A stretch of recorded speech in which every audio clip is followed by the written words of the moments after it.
We're counting down the 10 most unforgiving planes that catch low-time pilots off guard, and too often claim their lives.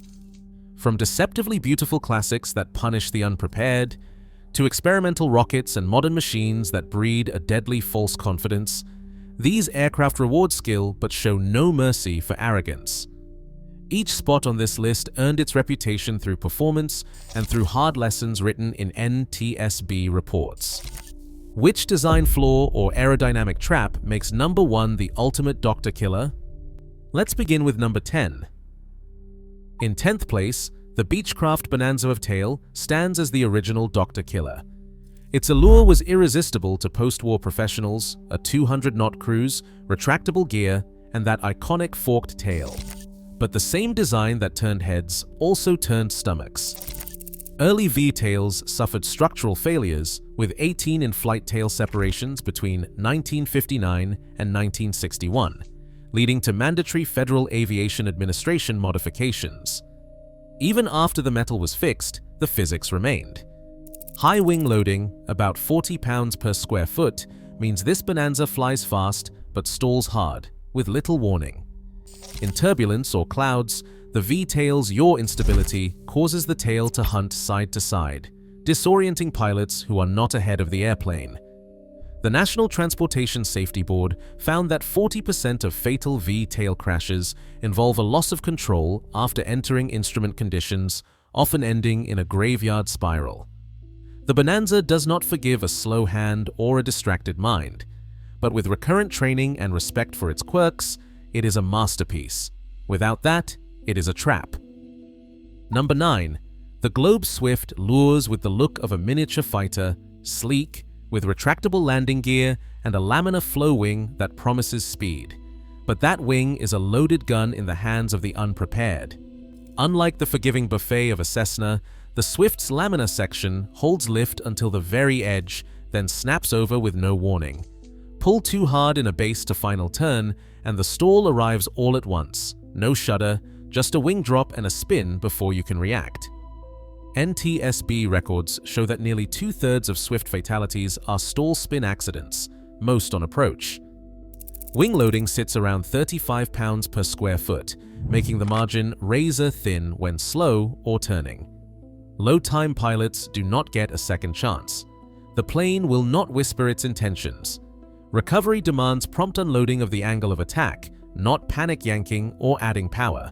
With recurrent stall recognition and recovery drills, the Swift rewards skill. Without them, it buries arrogance fast.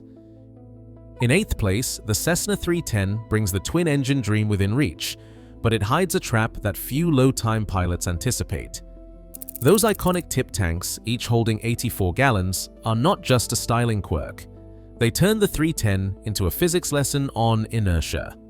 With nearly 1,100 pounds of fuel perched outboard, the moment of inertia skyrockets. In a spin, that mass resists any attempt to break the rotation. Instead of spiraling nose down like a trainer, the 310 flattens out, spinning on its belly. Standard spin recovery inputs, opposite rudder and power at idle, often prove useless as the ailerons lose authority and the plane whirls like a centrifuge. NTSB records show that a significant share of 310 spin accidents end unrecoverable, especially with full tips or mishandled fuel balance. The multi-engine promise seduces, but the complexity multiplies the consequences. Fuel discipline is not optional. Feed from the mains first, and keep the tip tanks light for takeoff and landing. Professional pilots respect the inertia. Amateurs pay for it. With recurrent training and strict adherence to procedures, the 310 is a rewarding machine. But arrogance and inattention to mass distribution create a scenario that no amount of luck can fix. Number 7. The Piper Aerostar is the piston twin that turns speed into a razor's edge. Designed by Ted Smith, it boasts a cruise near 240 knots, faster than many turboprops. But that performance comes at a price. A tiny wing with a wing loading around 45 pounds per square foot. That figure belongs more on a jet than on a piston twin, and it means the Aerostar does not float. It sinks. Gets slow on approach, and the airplane does not warn you. It simply drops out from under you, earning its reputation as the Lead Sled. NTSB records reveal a pattern. Pilots undershoot runways, come in below 100 knots, and find themselves in a steep, unrecoverable descent. The power-off sink rate can exceed 1,400 feet per minute. The margin for error is thin. 10 knots below target speed and you are behind the power curve, riding a stone to the threshold. Aerostar instructors drill this into students. Always fly approaches 10 to 20% above stall speed. Never let the nose wander below the glide slope, and keep power in until the wheels are down. For those who train, the Aerostar is a thoroughbred. For those who do not, it is a trap that punishes hesitation with hard ground. Number 6. The Mitsubishi MU2 is the airplane that forced the FAA to rewrite the rulebook. On paper, it is a bargain, 280 knots on a turboprop budget with a wing loading over 50 pounds per square foot. But the MU2 does not use conventional ailerons. It turns with spoilers called spoilerons, which dump lift on the rising wing. If you try to pick up a wing at low speed, you will not recover. You roll over and lose the airplane. This is not a flaw, it is a demand for discipline. Before 2008, the accident rate ran at 2.5 per 100,000 flight hours, with 80% of fatalities blamed on pilot error, often after a botched approach or a slow turn. The solution was not to ground the fleet, it was to mandate training. Under Special Federal Aviation Regulation 108, every MU2 pilot must complete a rigorous curriculum that includes airspeed management, spoiler-on handling, and emergency profiles. Since then, the fatal rate has dropped below 1 per 100,000 flight hours. The lesson is clear. The MU2 does not forgive shortcuts or improvisation. It rewards the pilot who trains like a PRO, and it punishes those who do not. In the right hands, it is a jet with propellers. In the wrong hands, it becomes a lesson written in smoke. Number 5. The Learjet. 23 turned private aviation into a fighter pilot's game. On the ramp, it looks like a business tool. In the cockpit, it is all muscle. The Learjet 23 was born from a Swiss fighter project, and it never lost those reflexes. With a roll rate of 60 degrees per second and a cruise speed of more than 500 knots, it responds instantly to the smallest control input. For pilots coming from piston twins or turboprops, the workload is a shock. There is no time to ease into mistakes. If you are slow or imprecise, the jet will run away from you. The early accident rate tells the story: 1.7 fatal crashes per 100,000 flight hours, with many involving experienced pilots who were simply unprepared for the pace. The Learjet does not telegraph its intentions. One moment you are stable, the next you are nose low and out of options. Even Neil Armstrong nearly paid the price during a spin test. He had to eject. The plane demands constant, precise stick and rudder skills, not just systems management. It is not a forgiving machine, but in the hands of a disciplined, well-trained pilot, it is a masterpiece of speed and agility. In the hands of the unprepared, it is a lesson in humility written at 500 knots. But if you train, it is the best plane in the world. The Lancair IV-P is the kit plane that turns ambition into a death sentence for the unprepared. Built to outrun everything in its class, it cruises at 300 knots, faster than most turboprops, and nearly 3 times what a Cessna 172 can manage. That speed is paid for with physics that show no mercy. The IVP's wing loading sits at a staggering 60 pounds per square foot, double that of a Bonanza, and well into jet territory. Stall speed hovers around 90 knots with the airplane clean. There is no polite buffet, no gentle warning. Instead, there is a sudden drop and a violent roll if you are behind the curve. On approach, the margin for error is razor thin. Get slow, and the plane does not glide, it plummets. Expect about 1 nautical mile per 1,000 feet of altitude, less than half the glide of a typical trainer. An engine failure at pattern altitude is a brick falling from the sky. Insurance companies know the numbers. The IVP's fatal accident rate sits near 7 per 100,000 hours, the highest among general aviation types. Most accidents happen to low-time owners, lured by the promise of pressurized high-altitude flight, but lacking the discipline and recurrent training demanded by this machine. The IV-P is not a bad airplane. It is brutally honest. It gives you exactly what you ask for and nothing you do not earn. With professional training and respect for its limits, it is a marvel. Without that, it is a statistic. Number 3. The BD-5J is the microjet that seduced a generation with its promise of fighter jet speed in a package smaller than most cars. It is the James Bond jet, a $30,000 kit that looked like a ticket to the stratosphere. But the reality is a cautionary tale written in abandoned garages and NTSB files. Fewer than 25 have ever flown reliably, and the vast majority of kits were never completed or were grounded after a handful of test flights. The core danger is not just the speed, it is the unstable design baked into the airplane.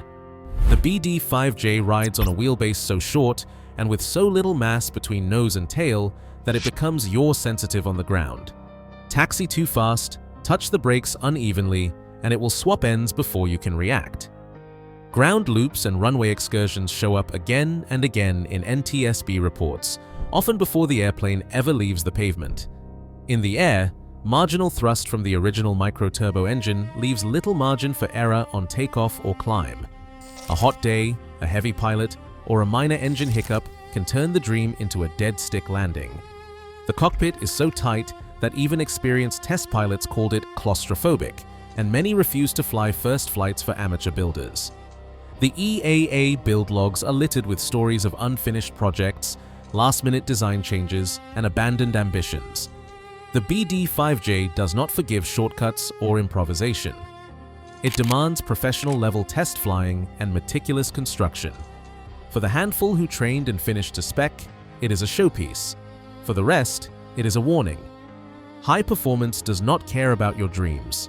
It only cares about your discipline. But if you train, it is the best plane in the world. Number 2.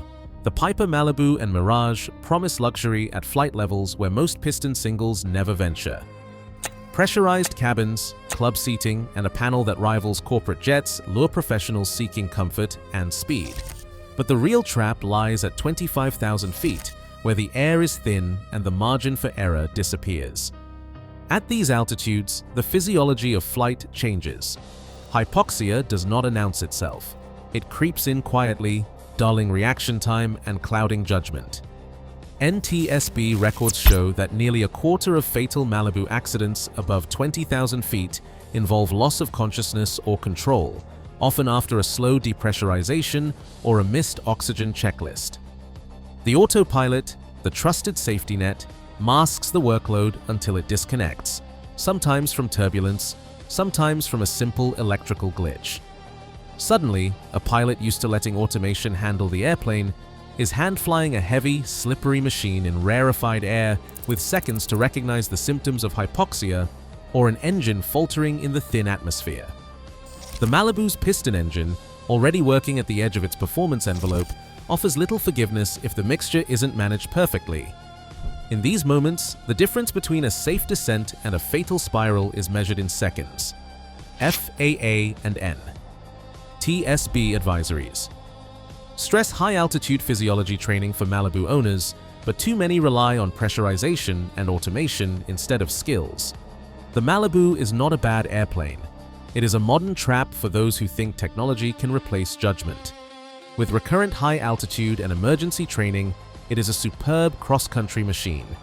But for those who treat flight level 250 like a shortcut, it is a lesson in human limits written at the edge of the atmosphere.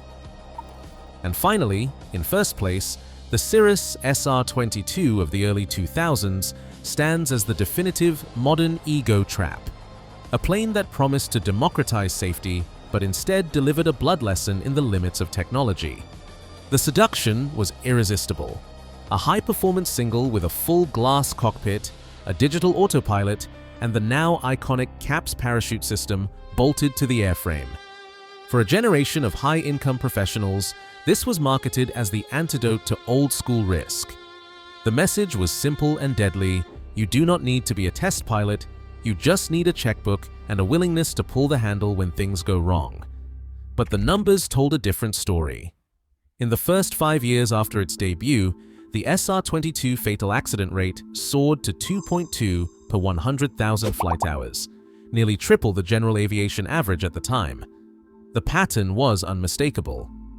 VFR pilots pressed into instrument weather. Low-time owners trusted the autopilot through icing. A parade of decision errors ended not with a deployed parachute, but with a smoking hole in the ground. The NTSB files are full of pilots who believed the systems would save them, only to learn that the laws of physics are not negotiable. The cap's handle became a symbol of false security. Pulled too late, or not at all, it sat unused below the deployment envelope as pilots spiraled into spatial disorientation or tried to salvage a botched approach. CAPS was never designed to replace judgment. Early Cirrus instructors warned that CAPS is a last resort, not a get-out-of-jail-free card. The real killer was not a design flaw. It was a slow drift from discipline to complacency. The glass panel, with its synthetic vision and moving maps, seduced owners into believing they could fly beyond their training. Automation made tasks easier, and that ease eroded skill and situational awareness. The solution did not come from more technology, it came from a hard reset in culture. In 2004, Cirrus and the FAA launched the Cirrus Standardized Instructor Program, called CSIP, mandating type-specific transition and recurrent training. The curriculum drilled emergency procedures, decision-making, and above all, the humility to pull caps early, not as a last gasp. The results were immediate. Within 5 years, the fatal accident rate dropped by more than half, settling near 0.9 per 100,000 hours, now among the safest in the high-performance fleet. The lesson is brutal but clear. No amount of automation or parachute silk will save a pilot who outsources their judgment to technology. The SR22 is a masterpiece for those who train and a Widowmaker for those who believe money buys immunity from error. Across all 10 aircraft, one pattern is undeniable. Performance is not dangerous. Overconfidence is. Each of these machines rewards skill but punishes ego. The real risk lies in pilots who try to buy experience instead of earning it. The sky does not care about your credentials or your wallet. In aviation, humility and training are the only true insurance. Fly the plane you are ready for, not the one you want.